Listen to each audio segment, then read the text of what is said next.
Wenn ich altborisch red, mit einem neudeutschen Burm, dann sagt er Karotten und er meint gelbe Ruhm.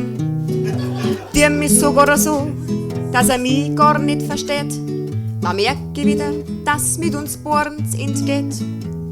Er sagt, er mag die Pommes mit einem Dressing und ganz kross. Für mich sind das Kartoffelstaberl, Resch und mit Sauce. Beim Free Climbing hat er sich die Trekking Boots angedresst. Mei, ich war mit meinen Stiefeln bloß beim Kraxeln, das verstehst. Sein Battel, die ist alle und er schippt den Schnee ganz klar. Mei, ich tu den Schnee halt noch schaufeln, gell, und meine Flasche, die ist leer. Seine Mailbox hat eine Message und er möchte immer weit hoch. Mein Briefkasten hat eine Nachricht und weit nauf, bitteschön, möchte ich doch. Beim Game mit anderen Kids, da ist er allweil außen vor. Wenn unsere Kinder spielen, dann schießen sie halt ohne jemand Tor.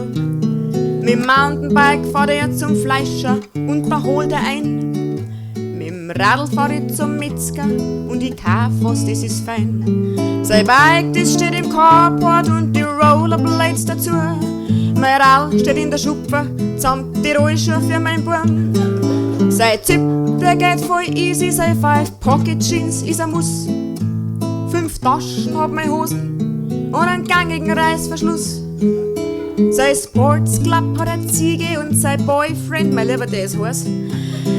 Ich hab einen guten Späßl und mein Turnverein hat ein Gas. Die ganze Welt ist voll mit so neuen Deutschen wie der Bur. Drum leid red's Borisch weiter, weil das gehört zu uns dazu. Und wer jetzt sagt, das Borisch, das sei bloß ein Dialekt, der sowieso bald ausstirbt, ja, der wird doch gleich erbleckt. Jeder soll drehen dürfen, so wie er selber mag. Reden und reden lassen, sonst wird's Leben ja zur Plag. Und wir alten Born, wir müssen doch zusammenhalten, solang's geht. Weil wenn wir einmal gestorben sind, ist sowieso alles zu spät.